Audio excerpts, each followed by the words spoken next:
Welcome back in my YouTube channel. आज हम कक्षा 9 की लोकतांत्रिक राजनीति से अध्याय 3 चुनावी राजनीति पर चर्चा करेंगे। अभी तक के अध्यायों में हम लोकतंत्र की परिभाषाएं पढ़ चुके हैं। आज हम पढ़ेंगे चुनाव की ज़रूरत क्यों है। किसी भी लोकतंत्र में एक निश्चित समय अवधि पर चुनाव होते हैं। दुनिया के अंदर अनेक ऐसे देश हैं जहां पर जनप्रतिनिधित्व को चुनने के लिए चुनाव किए जाते हैं, परंतु विश्व के कुछ देश ऐसे भी हैं जो लोकतांत्रिक नहीं हैं, फिर भी वहां पर चुनाव होते हैं। अब सोचने वाली बात है, क्या चुनाव की आवश्यकता है?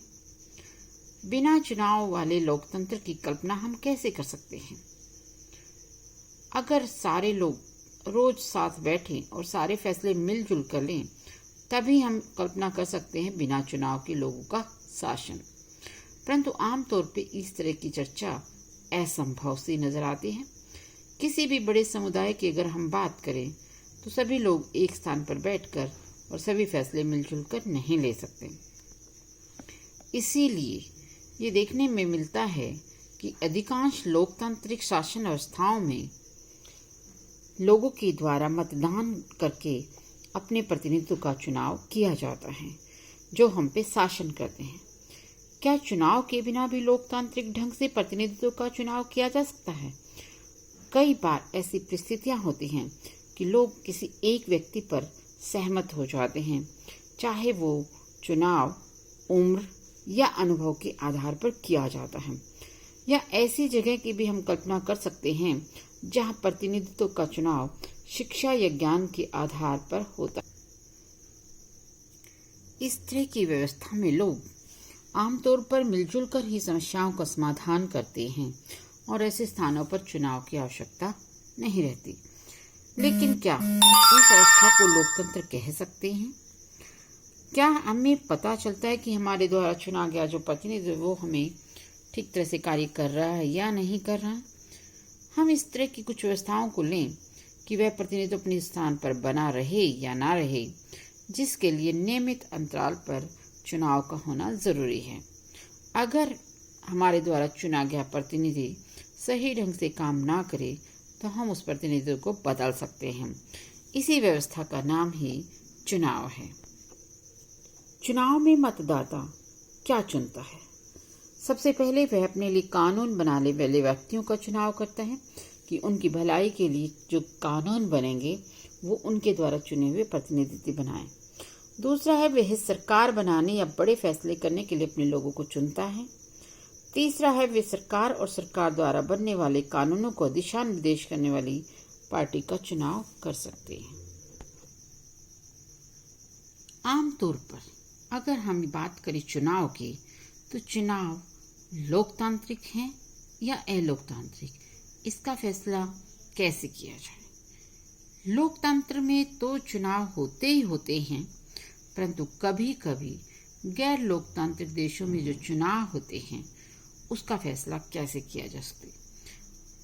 अब चुनाव का लोकतांत्रिक और अलोकतांत्रिक के लिए हमें कुछ न्यूनतम शर्तों को देखना होगा। इसमें अगर हम बात करें, पहली शर्त क्या है? पहला, हर किसी को चुनाव करने की सुविधा हो, यानी हर किसी को मताधिकार हो, हर किसी के मत का समान मिले, यानी उस निश्चित क्षेत्र में रहने वाले हर व्यक्ति जिसे मत डालने का अधिकार है, उसके मत की कीमत सभी प्रकार से सभी लोगों की समान हो। किसी भी व्यक्ति विशेष का वहां पर प्रभाव अधिक नहीं होना चाहिए। दूसरी बात करें तो चुनाव में विकल्प उपलब्ध हो, यानी हमारे सामने ऑप्शन होना चाहिए कि अगर हम किसी व्यक्ति को पसंद नहीं करते तो बदले में हम किस व्यक्ति को चुने या पार्टियों में से किसको चुने, हमारे पास ऑप्शन विकल्प होने चाहिए। तीसरी बात करें, चुनाव का अवसर नियमित अंतराल पर मिलता रहे, यानी जो हमारे जैसे भारत जैसे देश में हर 5 साल में हम अपना चुनाव करते हैं, तो इस प्रकार एक निश्चित समय अवधि के बाद जो सरकार है उसके विरोध में या उसकी सहमति में हमें चुनाव करने का अधिकार मिला होना चाहिए। चौथा, लोग जिसे चाहें वास्तव में चुनाव उसी का होना चाहिए, यानी धांधलीबाजी या भ्रष्टाचार के द्वारा अन्य तरीकों से किसी गलत व्यक्ति का चुनाव नहीं होना चाहिए। पांचवा, अगर हम बात करें, चुनाव स्वतंत्र और निष्पक्ष ढंग से कराए जाने चाहिए, जिसमें लोगों की भागीदारी सुनिश्चित हो, सभी लोगों को समान रूप से अधिकार दिए जाएं। ये शर्तें देखने में तो बहुत आसान और सरल लगती हैं, लेकिन ऐसी अनेक समस्याएं हैं जहां पर स्वतंत्र और निष्पक्ष चुनाव कराना बहुत ही मुश्किल कार्य होता है। इस अध्याय में हम अपने देश में हुए चुनाव पर ये शर्तें लागू कर जानने का प्रयास करेंगे कि क्या भारत के चुनाव लोकतांत्रिक हैं या नहीं हैं। हम सबसे पहली बात करते हैं, क्या राजनीतिक प्रतिद्वंदिता अच्छी चीज है? ये सवाल यहाँ उठता है जब विभिन्न पार्टियों के जो प्रतिनिधि हैं उनके बीच में जो एक कंपटीशन है, प्रतिद्वंदिता है, वो नकारात्मक है या सकारात्मक है, ये देखना बहुत जरूरी है। राजनीतिक पार्टियों के बीच प्रतिद्वंदिता निर्वाचन क्षेत्रों में इसका स्वरूप उम्मीदवारों के बीच प्रतिद्वंदिता का हो जाता है। अगर प्रतिद्वंदी ही नहीं रहे तो चुनाव का कोई मतलब ही नहीं रहेगा। परंतु हम ये देखते हैं कि राजनीतिक प्रतिद्वंदिता का होना तो जरूरी है, परंतु उसके कभी कभी हमें नुकसान भी देखने को मिलते हैं। इससे हर बस्ती, हर घर में बंटवारे जैसी स्थिति आ जाती है। हम अपने इलाके में सुनते हैं कि वह व्यक्ति उस पार्टी से है, यह व्यक्ति उस पार्टी से है।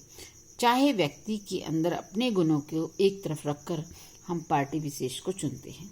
विभिन्न दलों के लोग और नेता अक्सर एक दूसरे के खिलाफ आरोप लगाते हैं, यानी उसके सकारात्मक पहलुओं पर ध्यान न देकर हम केवल नकारात्मक बातें करते हैं।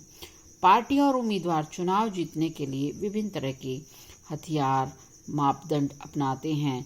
चुनावी दौड़ जीतने का दबाव सही किस्म के दीर्घकालीन राजनीति को पनपने नहीं देता, यानी कि हम अपने आप को जीतने के लिए दूसरी पार्टी या दूसरे व्यक्ति विशेष पर गलत से गलत आरोप लगाने से भी नहीं हटते, जो कि एक स्वच्छ राजनीति को पनपने नहीं देता।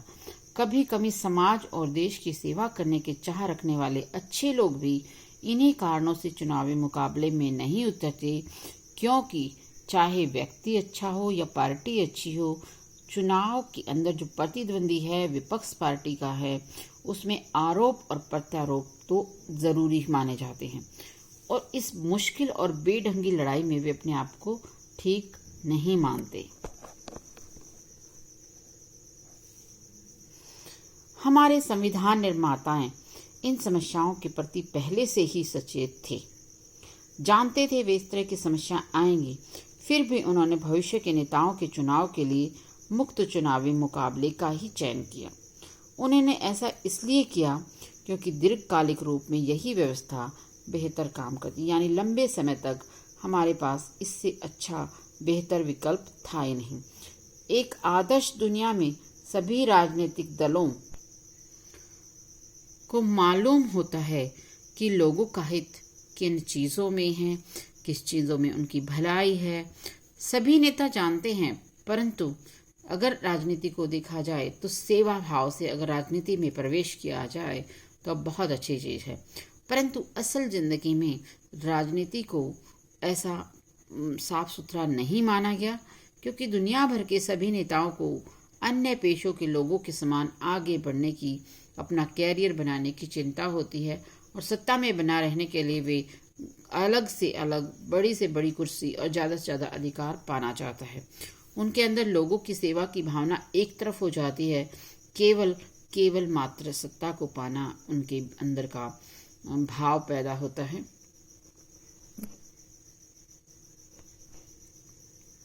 अर्थात हमारे कहने का तात्पर्य यह है कि नेता की अपनी भावनाएं और लोगों के कहीं ना कहीं आपस में टकराते हैं, और यही चुनावी राजनीति का एक बहुत ही दुखद पहलू कह सकते हैं।